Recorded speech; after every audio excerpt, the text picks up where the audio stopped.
Listen here, I want you to apply for the grants that we have because we are awarding innovators and entrepreneurs and policy advocates and youth networks that are working in Africa and Europe and blab around all of that during the AOB session. But I also just want to share a bit of my insights around having worked in tech companies, like just so my mentor former colleague outside earlier, and some of the evolving realities of where we are today when it comes to online safety. It's a field that is very possible. Thanks. Thank you, Lauren. Yes, thanks. Again, I just want to write on the gratitude that Lawrence has expressed to KICTANet on putting this together and Neema and your team. I know you've been doing a lot behind the scenes. Just going straight to it, what is the vision? I think problem is irresilient. We don't have funding and we're sitting here with a funder. So how do we connect? So that for me, I think is the biggest thing, and I'm honored to just sit next to him. So I hope that I can scribble some notes across. But most importantly, really, as a youth leader who has led a Pan-African organization that has been present across 46 African countries, one of the key things that I was passionate about during this process, youth is just very much of age and not anything. So every single day, I work with tons of young people from across all over the place, but from time to time keep transitioning. So we have had to also go down and mentor younger youth, the generation, if I want to call them that way, I'm just avoiding to call them children. And so there's been a lot of intersection between their rights and getting them to learn early versus the realities of the context. If you look at the global north, children are being sent to conferences from the age of 6, 5, sometimes even 2. You see a 2-year-old with their mother sitting in, a UN conference, and that side of the world cuts off youth at 29 because they've already been given and nurtured a lot of opportunities. But when you come to African countries, like Cameroon, youth are up to 44 years of age, because you start getting into this platform when you're 36. So that context really is something that I'm happy to share here, but also learn from the majority who are sitting on the other side. Thank you so much. Thank you, Kay. That's so powerful. Yes, Benjamin? Yeah, I look forward to a very engaging session. A lot of questions, especially on the laws. More so how important it is for young people to engage in legislative processes, how important it is for them to influence laws and policies and have their aspirations captured in these laws. Yes. Thank you. I think you can just retain the mic because you're the first panelist to speak on this. So there's the issue of legal nuances and digital rights balance, and this is regards to the Kenya regulatory framework that we have. And between children and mature youth, some people say children starts from 18 or less. Children. The youth starts from 18. Right? 35. That is according to our constitution, right? All right. So in that system, we'll be able to have distinguished frameworks without compromising civil participation and access to digital elements. Maybe you can just frame what the Kenya regulatory framework looks like and then Okay, so I'd say we do have a very robust and good framework addressing that. And I'll start from the Constitution, and I'll try not to be as legalese and boring as possible.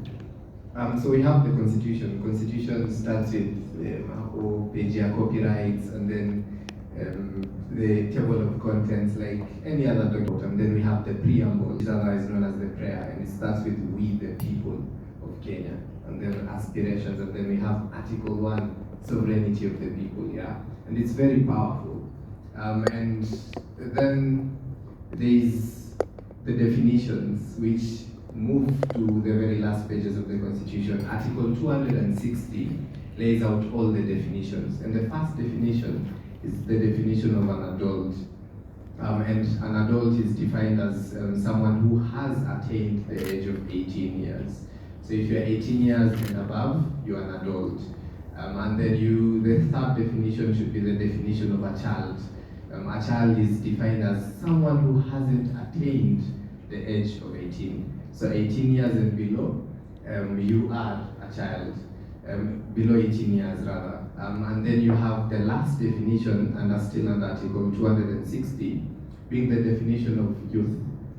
Someone between the ages 18, so someone who has attained the age of 18 but has not attained the age of 35. So between 18 and 35, you're youth. And that is why Daktari was lamenting that is just past that age. So those are the constitutional definitions of child and youth and adult, yeah. And then you have the Children's Act, which lay out the definition of a child under Section 2, and it reflects the Constitution. So I think that is the beauty of our legal framework. It's complementary. So you have the definition of a child still as someone who has not attained the age of 18 under Section 2 of the Children's Act. So you have the definitions well laid out. And so I wouldn't say there's an issue with the legal framework to begin with. And so then further, you have our rights, our Bill of Rights, Chapter 4 of the Constitution. And among the rights which are captured under our Bill of Rights are the rights of a child, yeah, under Article 53 of the Constitution. But what I really want us to focus on is Sub-Article 2. So Article 53, Sub-Article 1 lays out the rights of children. So identity, name and identity, free primary basic education, all that.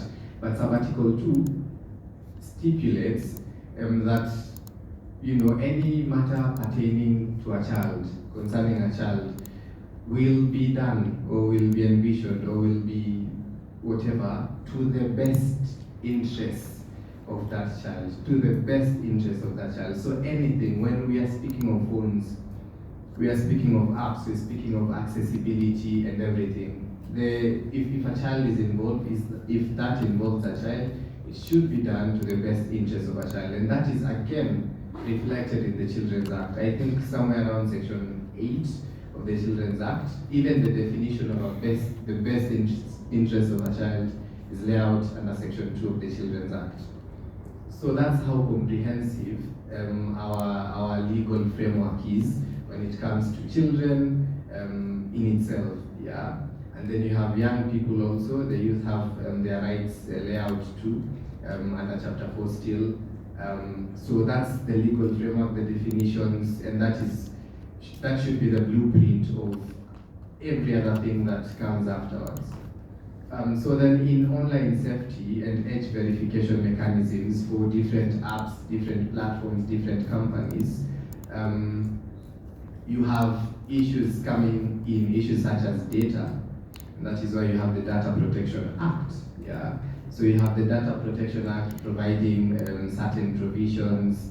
You have the Computer Misuse and Cybercrimes Act of 2018, also laying down provisions. You have KICA, which is the Kenya Information Communications Act, also having several provisions. I would want us to look at them and how they relate to age verification. And then we'll discuss principle afterwards and how these principles then should be reflected in the different apps and platforms that we do use. So you have the Data Protection Act, and it basically speaks to data collection, especially collection of our personal data, the usage of that data, storage of that data, distribution or sharing, and then how it is disposed. Yeah. So after how long should, for example, if I delete my X account, do you think Elon Musk and his peeps dispose your data? If so, should they? If they don't, are there ramifications and repercussions that should accrue to them? So that is the Data Protection Act. What it does, which is very important, is it establishes the office of the Data Protection Commissioner. And relating it to children, Section 33 of the Data Protection Act speaks on how personal data of children should then be processed. And you have something really important coming up there. You have parental consent. So this is one thing that people should understand. In our legal framework, no one has ever envisioned that a child can consent. Yeah. So whether it's sexual offenses, whether it's so you have parental consent. consent. And that is why even when children want to sue, or are being sued, or are involved in any legal matter, you have what we call a next friend or guardian ad litem. So someone who sues on behalf of the child, yeah? So a child cannot consent. So a lot of consent from children is then issued through their guardians or parents. So you have section 33 of the Data Protection Act clearly stipulating that. And so you have, they say you should have age-appropriate mechanisms as a platform, as a company, age-appropriate mechanisms to ensure that the best interests of a child, remember, best interests of a child are captured and are reflected. Computer Misuse and Cybercrimes Act, very controversial for many reasons. We even have an active petition by Beck in the Court of Appeal challenging some sections, the constitutionality of some sections in the Act. It caused a lot of uproar on the 15th of October when the bill was assented into law, the amendment bill was assented into law, because of how we've seen the Act being misused, especially Section 23 of the Act, which speaks about misinformation and disinformation. But importantly, the Act establishes NC4, so what they call the National Computer and Cybercrimes Coordination Committee. So, Data Protection Act has ODPC, Office of the Data Protection Commissioner. You have safeguards for children under Section 33. You have, issues to do with data breaches. ODPC handles that. Computer Misuse and Cybercrimes Act. You have, now cybercrimes and offences relating to how we use digital platforms, and you have NC4 in charge of that. So cyber threats and everything. NC4 under that act. And you have then the Communication Authority of Kenya under KICA, now providing online protection industry guidelines. Guidelines are not necessarily law, but they should guide how companies and platforms do whatever they do. So that's the legal framework in a nutshell. But more importantly, when companies are coming up with apps, we've talked of Meta, thinking of having pre-installed apps and people should access them. So the question as a parent is, if I give my child the phone, the apps will be pre-installed. Do I want them to have access to those apps? Yeah. Would it be YouTube or YouTube Kids if it's for my child? Would they have betting apps pre-installed? Yeah. Some of the concerns. So the principles which govern that are already defined in most of these acts and the Constitution itself. So you have minimum disclosure, which in data protection parlance we call data minimization. Anyone should collect the minimum amount of data needed for anything. Unaenda kuingia, umetembelea rafiki yako, unaenda kwa apartments zao, unaulizwa jina, ID number, home address, sijui nini, unashangaa.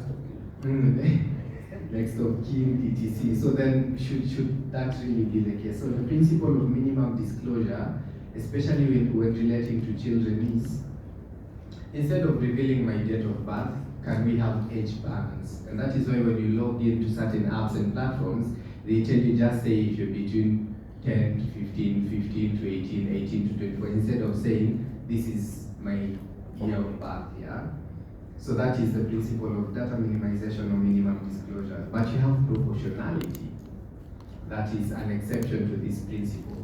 So proportionality is, will you then ask for age bands when someone wants to access M-Pesa and mobile money platforms, adult content, betting platforms? You can't now speak of 15, above 18, etc. You must have more stringent I'd say entry points, because then there's the aspect of risk and you want to protect children, yeah? So then you demand stronger verification for certain apps and platforms, and then of course non-discrimination. So then would I be left out because I'm of certain ethnic, or I come from a certain, because we've seen certain apps, there are some features that won't be accessible to me because of my geographical location. So that is discrimination. So you have the principle of non-discrimination, and lastly you have accessibility, especially and this is really important, persons with disability. How accessible is your app? Accessible from the point of cost, literacy. So then the language even used in the app. Do I have other languages that I can access in the app? Access from the point of do I need to type, or do I have voiceovers and some things of the sort? So that's the legal framework. Those are the principles that should be adhered to, and basically what governs age verification in the country. So yeah. Whoa. All right. Yes. So we've had Benjamin about the legal nuances, and also he's been able to explain to us, the Kenya's regulatory framework, right? And with this now, we can hop to Lawrence. Can you just explain us what is in need for the youth, especially when it comes to autonomy and architecture in the internet, in terms of parental consent mechanisms, to ensure that they do not exclude, you earlier mentioned you have youth-led innovations ongoing, so that do not exclude these youth-led innovations or limit access to information platforms. Hey, thank you very much, and thank you so much to Mwamburi for his given a very good outline for the legal frameworks, and I will not even attempt to touch into that. So firstly, there's that very thin line between giving young person agency and autonomy online, and then giving them that enabling environment to achieve their full potential, have free speech. I feel like they're exercising their rights and agency, and it's all enshrined in law and also in policies. And then there's that other line around bad actors that often find their way around tech platforms. I'm happy that I'm no longer at Meta, so I don't need to speak as if I work for a tech company, but having been there for 4 years, working in trust and safety, there's quite a lot that tech companies are actually doing that is not known in terms of ensuring that there is agency, there is safety, there is transparency, there is actually reporting. I wish the Meta colleagues were here also throughout to also kind of like shed a bit more light. So a lot of what we see in terms of what tech companies should do more, there's a lot happening behind the scenes that some that might not necessarily be seen. And for those of you who know very well, if you're a lawyer, you probably know all the terms of use for tech companies. But if you're not, many people just your consent down there, usually scroll down to that place where they're telling you, can you read all the terms and regulations. I doubt any other people other than lawyers actually go through all of that and the nuances that what that brings and the ramifications bring. So on one hand, we can give young people, or rather, and again, the definition of children, we've been going back and forth. I was laughing when Keith was saying this whole thing about Cameroon and the age of youth, for example. I remember when we were writing the Africa Youth Charter a long time ago, without giving away my age, but yes, back then, the biggest argument was how do we then define the age of a young person in Africa, a youth? The UN says it's 15 to 24. Again, we know the limitations that a lot of the global north has had in terms of giving agency and enabling environment, educational, social, political, economic, for their populations younger on. But then you come to Africa, and in some places, as Keith rightly said, somebody's actually going to high school at 28 and they call themselves youth, but at some point you can't really blame them because that's what the enabling environment in their country has. A lot of nuances went into that. We finally ended up with 35. It was always going to be 40. Well, it was a big fight back and forth. But then when you look at even that age of 18 to 35, that defines a youth, right? You can't then have the same kind of understanding as an 18-year-old with a 35-year-old, right? In terms of your access to the internet, your autonomy, and understanding of even how, let's say, cookies and so on work, for example, within tech platforms. So how do you then disaggregate, data and educational content, to parents, to stakeholders, to youth themselves, and actually ensure that there is age-gated kind of information that gives, agency to the kind of population you're targeting. The other thing that I think is really key is also just the harmful content that is online. Having worked at, when you work at a tech company, there's a lot of nuances around what is really that threshold of harmful content, you know? If I start sharing some of the examples we used to have and challenges you actually legally get against, you know, the policies that are there. And the policies are actually sector and region agnostic. So if it's wrong to call someone a monkey in Brazil, it's the same thing that is wrong as calling them to be here in Kenya or in Europe or where. Or then when you look at the harm and the social context of how these policies actually affect young people, whether you like it or not, there is one perception that leads to then a behavioral pattern, and then that leads to then how influences how young people actually express themselves, view government policies, view tech companies and how they actually, you know, write their policies. And a huge chunk that I think needs to really be emphasized this digital literacy, especially for parents. You know, I have nieces who, for example, have this you know, group online, or rather a business online of, you know, cooking for young kids, for example. And on one hand, you know, my mom is telling them you shouldn't have your kids on Instagram and Facebook and what.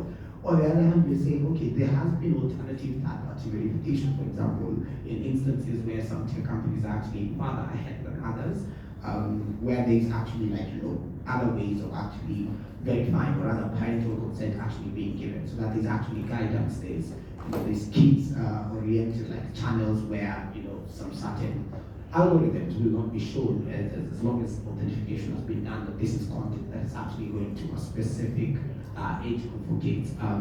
And a lot of tech companies, again, are doing a lot of collaboration, cross-platform collaboration, which I think is another very key thing that can actually assist with authentication. I personally was working on counterterrorism policy at Meta, and we had what is called the Global Internet Forum to Counterterrorism that brought all the tech companies together, around 18 plus of them, just sharing data and sharing information that is crucial to actually address real life harm, for example. And this came out for those of you who have been to that world after the Christchurch a shooting that happened in New Zealand, where actually somebody live recorded themselves on Facebook actually committing a whole, you know, murder, you know, shooting, you know, and that was a wake-up call for tech companies around how do we collaborate, you know, better to ensure that on one hand we are protecting PII, personal identifiable information of all our users, but then at the same time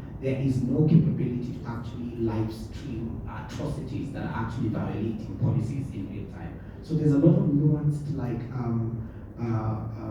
work that needs to go on behind the scenes, but a lot of education. So if you're here and you're working in this space, I really loved Dr. Wisso's very elaborate, comprehensive outlook of, you know, the digital space, the policy and the legal frameworks that are there. These things exist. So if you're a practitioner in this area, collaboration partnerships are really key, because you'll find that maybe tech companies are doing the collaboration, but they're in a silo alone, right? And then the government is doing its policy enhancement, like with the amendment bill that went through, and they're doing it alone. And maybe there's a bit of conversations here and there. Then there's academics and the policy wonks who are just, again, sitting alone. Then there's the donors who do not know, okay, so who do we fund to actually ensure the right people have the right tools and funding and resources to actually carry out their work.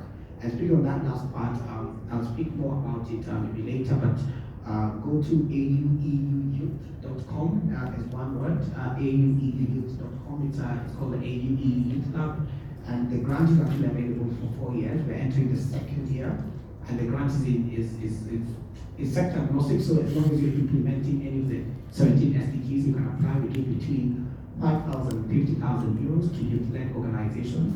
And the 4 categories are innovation grants, goes without question. If you're a thought leadership idea that is, you know, causing impact with sustainable change in your community, you can apply for that grant. Entrepreneurship grants, again, go without question. You're an entrepreneur, you want to scale up your business, you can apply for that. Representation grants, where we get a lot of applications, is young people who are policy advocates. Let's say you want to raise awareness on whatsoever issue. It could be GBV in your rural area, or sanitation and the importance of that, or human rights violations, as it goes without a question what's happening around our region, for example.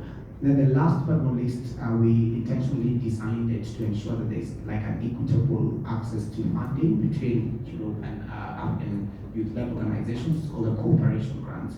You have to be a youth-led org in our 17 target countries in Africa, working equally with a European youth-led organization, and that's the highest grant of 50,000 euros. And this was to intentionally make sure there's a level playing field. Let's say when you go to I know with KIT we did a lot of, back in the day in our climate advocacy days, we did a lot of advocacy work with the UNFCCC called climate change conferences. But whenever we went there, it's like there's this hundreds of European youth-led orgs, and we're like 3, 4, 5 of us after, making sure we have like a fundraising from our universities. I remember us threatening our vice chancellors to get us there. But when we get there, it's then making sure that our policy space is also centric to African youth-led perspectives.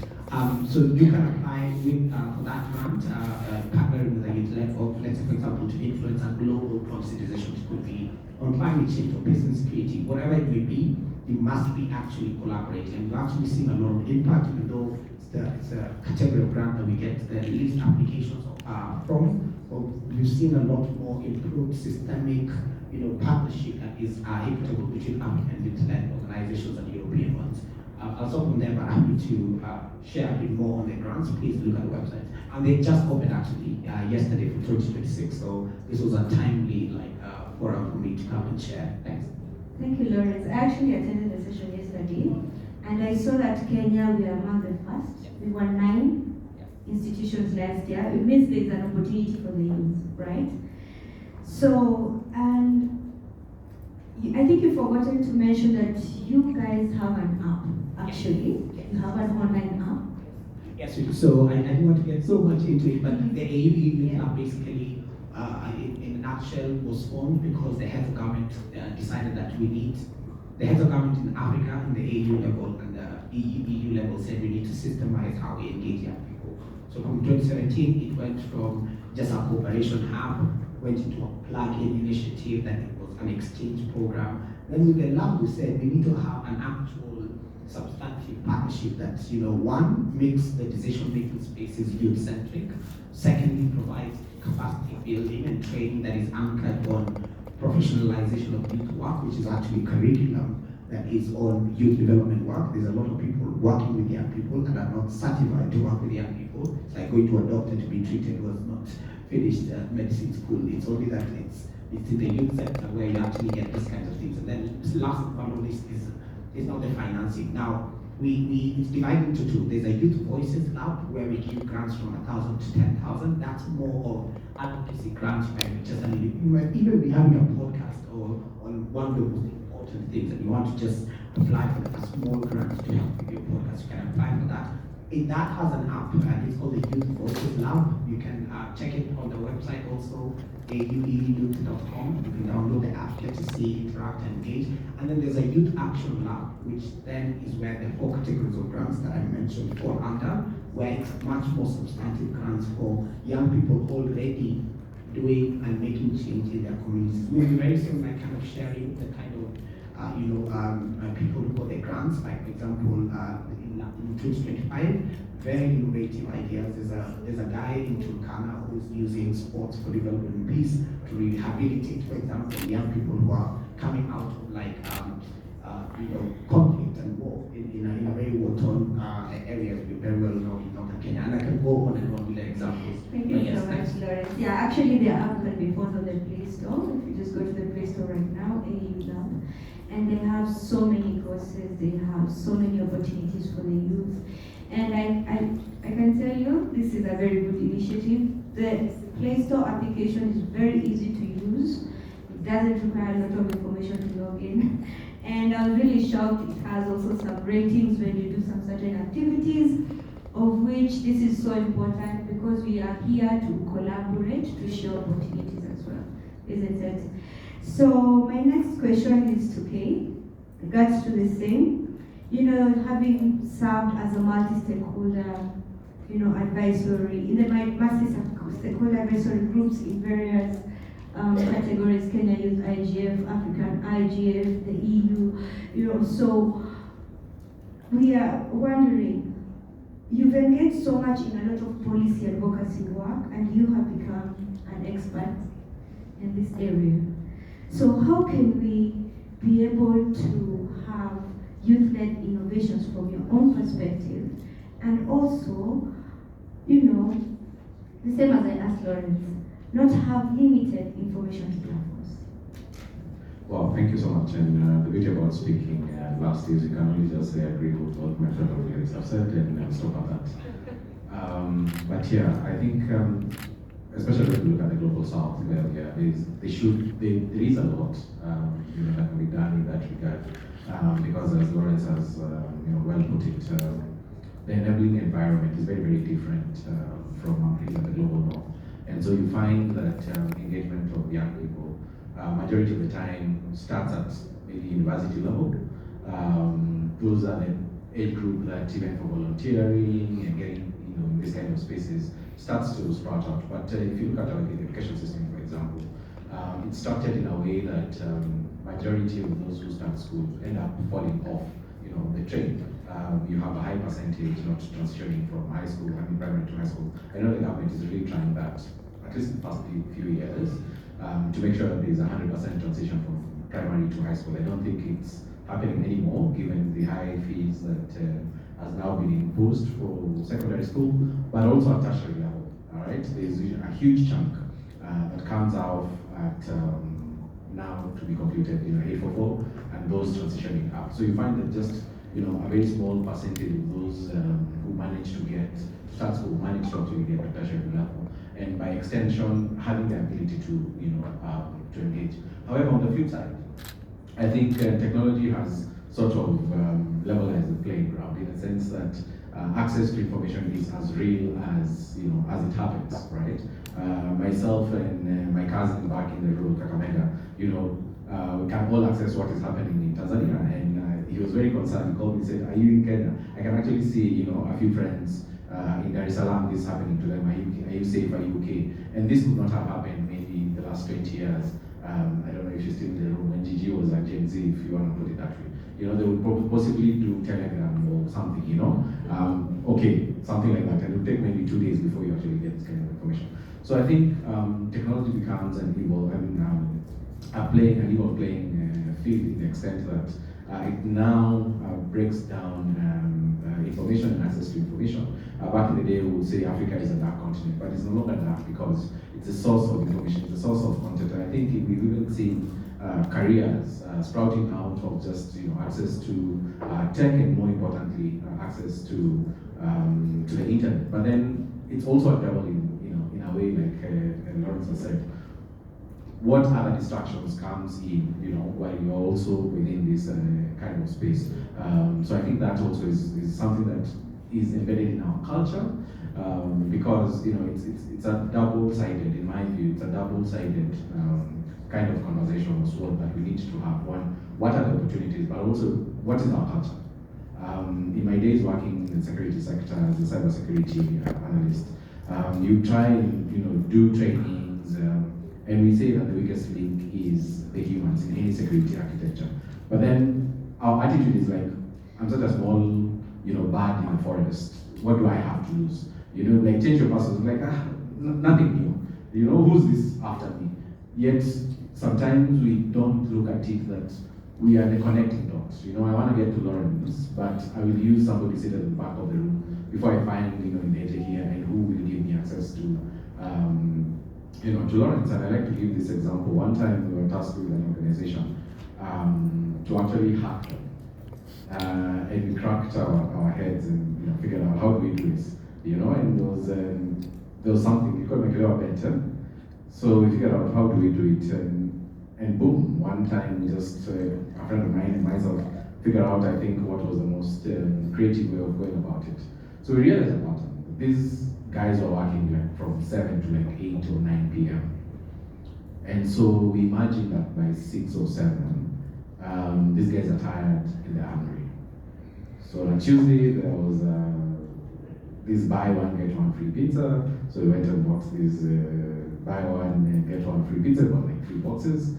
And we sat next to the office at about 7:10. We knocked and we had 3 boxes of pizza, and walked in and said, "Your boss has asked us to deliver this pizza."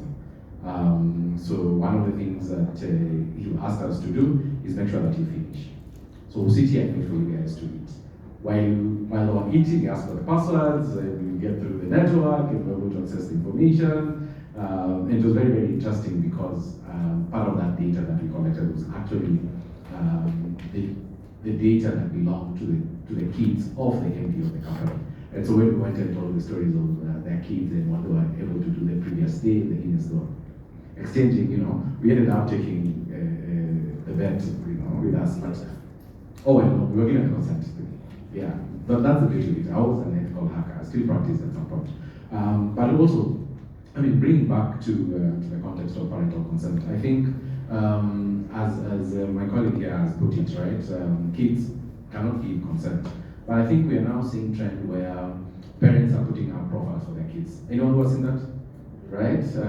A kid who's 2 and has an Instagram page and is posting, today I'm going for swimming, But then for me is, if parents are required to give consent for their kids, can kids also give consent to ensure that whatever their images are posted online, if my image of childhood came out, I'll really sue my parents. I'm like, hey, that's not the kind of thing I want into there, unless I share it.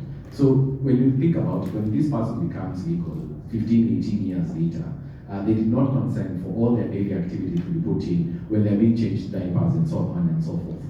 When they become, of consent or adult age, what is the repercussion of that kind of attitude?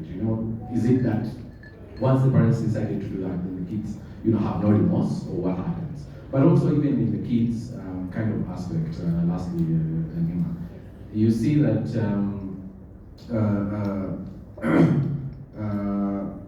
sorry, I just lost a trail of thought there. But from a kid's point of perspective, and rights and provision for the best interest of the child, yeah, I got it. The best interest of the child, Article 53, 1C or something, and Article 43 that also, talks about protecting children and all of this. What is the sense of values? Because you see, now we're talking about consent in a tech platform, which is also very evolving, and especially for the adolescents kind of youth, But you see that there's an exception. For counseling, for example, parents don't need to consent for their kids to actually have counseling sessions, for example. So what opportunities does this also present in a tech environment where it's also very evolving? We are taking kids to robotic schools, we are taking them to AI, to coding, but then we want the parents to come and give consent. And yet, at the same time, parents are not homogeneous. I think we are also very, very different. A parent in Nairobi is totally very different from a parent in Kakamega, for example, where I come from. But even a parent in Nairobi, one living in Runda and one living in Kibra. And I've seen this in the extent that, for example, somebody says, or a parent comes and says, I need 20 shillings for data. I think somebody was talking about 100 shillings, asking the CS that you'll give me 100 shillings for data. This parent comes and says, if I'm able to buy, and thanks to community networks, because this then extends connectivity to last miles, that I'm able to buy data worth 10 shillings. Because my CBC child came home and said they must watch YouTube on something, right? Yet they don't know what that means, how to get there, how to buy this data. All they just need to do is make sure that the phone has credit and they give it to the child.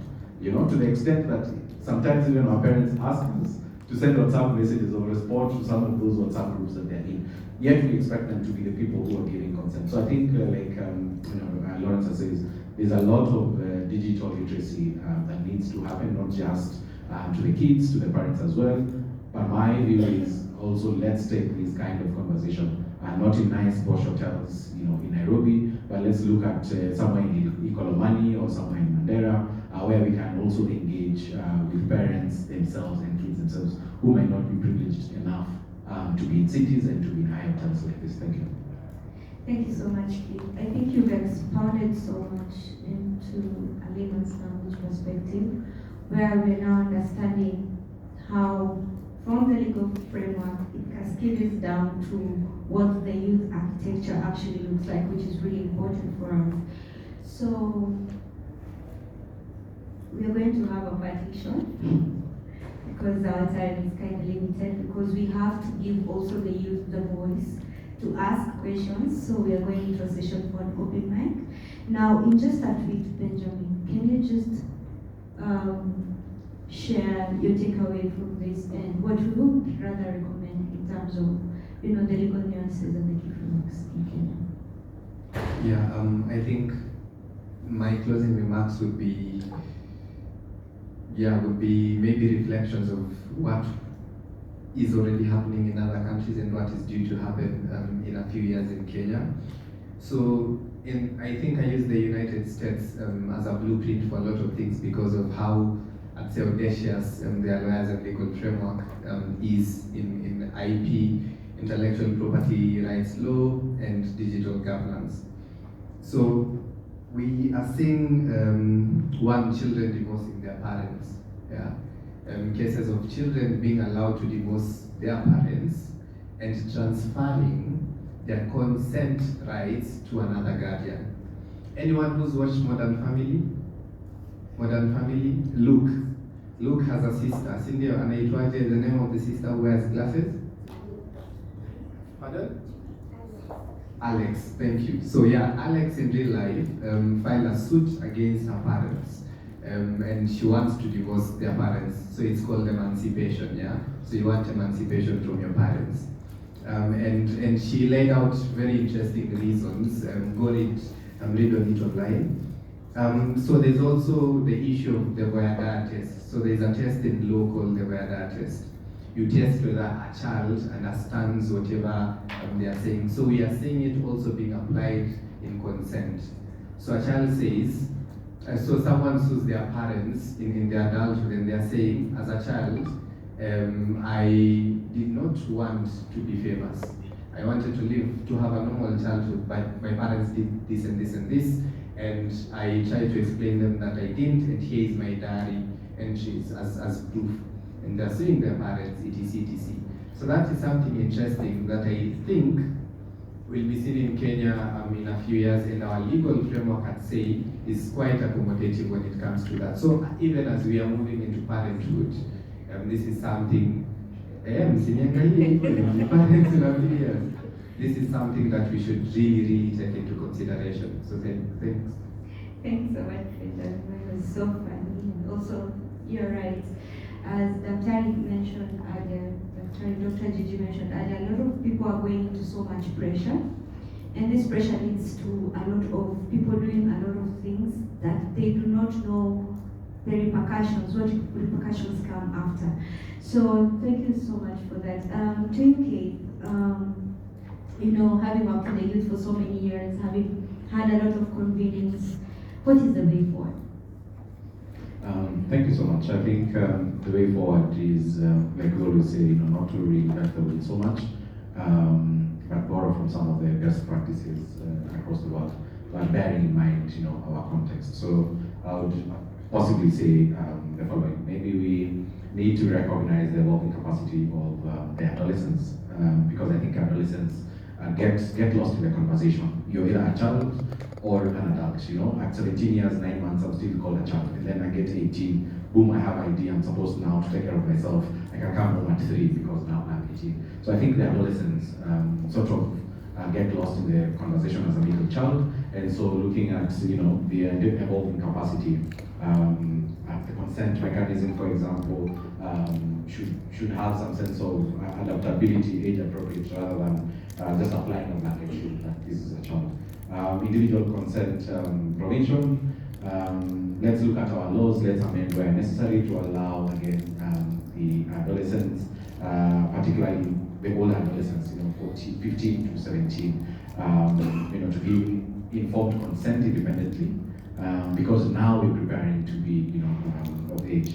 And I think the other thing is allow exemptions for essential services. We have talked about counseling and so on and so forth, because these are usually the target group for a lot of things, drugs abuse, technology facilitated gender violence, online bullying, and so on and so forth.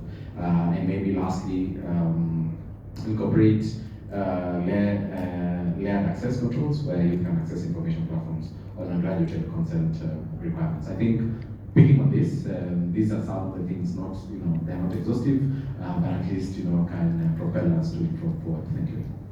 Thank you so much, Kate, for that. Now, Lawrence, I can see you studied in Kenyatta University, so you really understand the landscape of Kenya, not, later on you proceeded to the UK, London, doing your master's and all.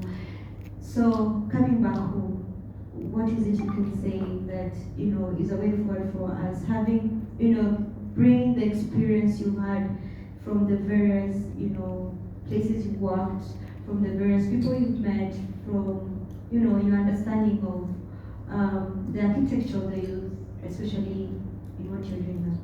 Thank you so much. I can do a whole 3 hours on this. Yes. And not from KU here, Kenya University. Yeah, the best university in Kenya.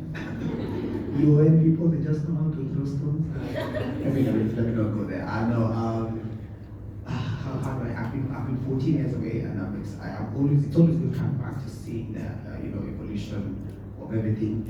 We started what is called Africa Youth Initiative on Climate Change and environmental students back in the day under a tree in University of Nairobi. So it's good to see, like example, come back and see how that has grown to 44 country chapters now, which is really, really good. So I think first of all, Kenya, pool of human resource capital is out of this world, and you see that whenever you go outside, it goes without question, and it's also just because it's dependent on a lot of passion, heart. I'm not surprised with all the protests that we've been having. I mean, even in London, you had young people come to the High Commission, for example, to do that. The agency is deep, which is great.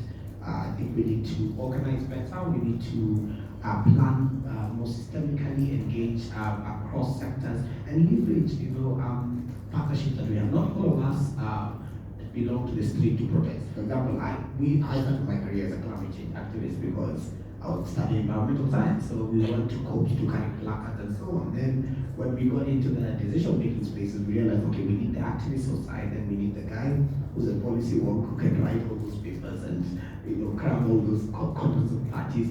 We need the lawyer who can actually distinguish that and align that to the law. We need a tech guy who can quickly come. We need a designer. It's all about organization. I think that's what. Whenever I come back, I was in Djibouti last week. There was the Pan-African Youth Forum. 2,000 young people, from all over Africa. Great session. What started me a bit is I used to work at the African Union for 4 years, back in 2010, and sadly, it's the same thing being done in terms of the sessions, the format, the report is almost done before the meeting is starting. So there's that, I think we'll miss a point, especially in this age of AI and Gen AI, where we are getting into a whole animal of, user-generated content, misinformation, disinformation, harmful, harmful behavioral patterns online that cannot even be controlled. So if we're still talking about parental consent in the traditional way today, and yet right now, and I love what Mwamburi is also talking about, the examples in the US where, they are in another whole world, they're already fighting the effects of Gen AI on normal societies and how that affects social norms, practical behaviors, life at home, life online. I think we need to start thinking more futuristically. So those of you who are here, there's a lot of tech people here, there's a lot of people who are in this online safety space. We need to think about the problems of the next 5 to 10 years and start, kind of leading that. We've always been thought leaders as in Kenya, especially in this region and across Africa. I think that's something that if we do not invest time, resources, research, and proper evidence base to kind of shape what the challenges will be and solutions that are meant to actually be curated, will have a problem. So I think that's just a summary of one of 101 things that are interesting whenever I come back. Thanks. Thank you, Lawrence. Watu wa KU umesikia? Alright, so at this juncture, Kate is supposed to lead this next session, but I don't want you panelists to move because I know there's so many questions from the floor, right? So I want to give you an opportunity to ask questions. We will go on this in the next 20 minutes and then we can close because we are really out of time. And I'll hand it over to Kate to take over during this question.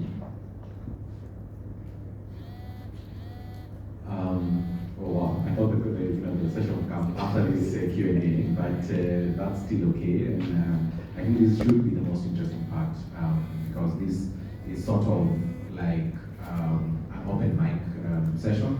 I think we've done most of the talking this afternoon, yet to the minority side of the room. And so what this does to us is that it gives us an opportunity to also say something, to voice something.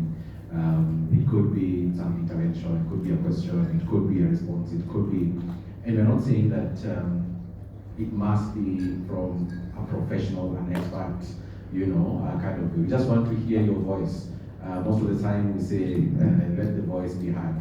So now you're in the room, there's an opportunity to have the mic, and we can ensure you that the mic is going to be on. So we want to have you talk about this, and beyond, I'm sure maybe you've taken a few notes that you want to ask any of the panelists here, but over and above that, I want you to think through something that can also help you frame some intervention that you want to put across. I know the objective of this, the outcome objective of this is to also develop a policy brief, and so we must also to some extent be guided on the kind of conversations we want to have besides just registering Kura as AOB. So maybe I want you to think about how can platforms design and integrate youth safety features such as maybe content filters or reporting tools without undermining privacy, without undermining the freedom of expression, or economic opportunity for young creators. So this is in a way encouraging, right, respecting kind of innovation, and at what point does it come in? Reflect about what role should the youth themselves or ourselves play in co-design digital safety tools and policies, and how can regulators ensure that their voices are meaningfully included in enforcement strategies. So reflect about this, but in the meantime, I think there's a roving mic right there. So at this juncture, we are all speakers, we are all moderators. Feel free to just put in your hand, and we can have some sense of